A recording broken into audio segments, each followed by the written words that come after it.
അസ്സലാമു അലൈക്കും വറഹ്മത്തുള്ളാഹി തആല വബറകാതുഹു. ബഹുമാനികളെ, പരിശുദ്ധ വെള്ളിയാഴ്ച ദിവസമാണ് കടന്നു വന്നിട്ടുള്ളത്. പരിശുദ്ധ വെള്ളിയാഴ്ച ദിവസം ധാരാളം നന്മകൾ വർദ്ധിപ്പിക്കാൻ, പ്രത്യേകിച്ച് ധാരാളം സ്വലാത്തുകൾ ചൊല്ലാൻ അല്ലാഹു തആല നമുക്ക് ഭാഗ്യം തരട്ടെ.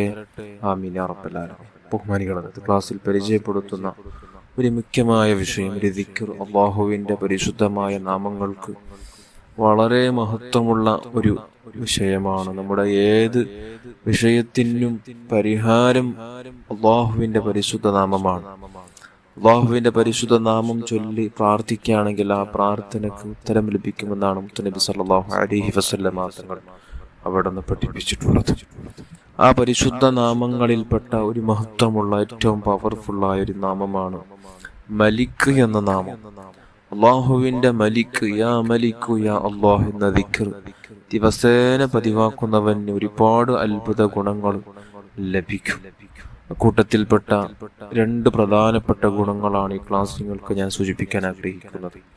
മഹാനായ മുനാവിർ റളിയല്ലാഹു അൻഹു അവിടുത്തെ ഫൈദുൽ ഖദീറിൽ നമുക്ക് പഠിപ്പിക്കുന്നതായി കാണാം.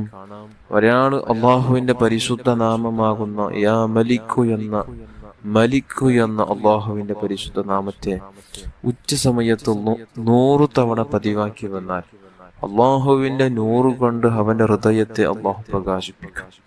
അവന്റെ പ്രകാശം കൊണ്ട് അദ്ദേഹത്തിന്റെ ഈ ചൊല്ലുന്ന ആളുടെ മനസ്സിനെ അള്ളാഹു തആല പ്രകാശിപ്പിക്കും.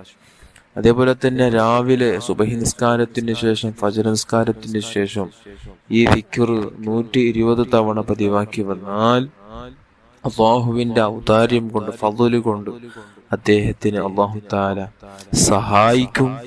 അതായത് അദ്ദേഹത്തിന് സാമ്പത്തികമായ അഭിവൃദ്ധി, സാമ്പത്തികമായ സ്രോതസ്, സാമ്പത്തികമായ നാൾക്ക് നാളുള്ള ആ ഒരു പുരോഗതി അള്ളാഹു തആല കൊടുക്കും. ഹലാലായ സമ്പത്ത് ഉണ്ടാക്കാനുള്ള വഴി അള്ളാഹു തആല തുറന്നു കൊടുക്കും.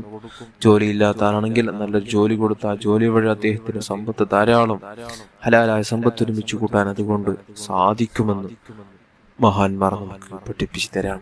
അതുകൊണ്ട് എല്ലാവരും നഷ്ടപ്പെടുത്താതെ ഇന്നു മുതൽ എല്ലാ ദിവസവും ചൊല്ലണം. മുടങ്ങാതെ ചൊല്ലുന്നവർക്ക് അതിന്റെ പ്രതിഫലം അനുഭവിക്കാൻ കഴിയുക. അല്ലാഹു തആല തൗഫീഖ് തരട്ടെ.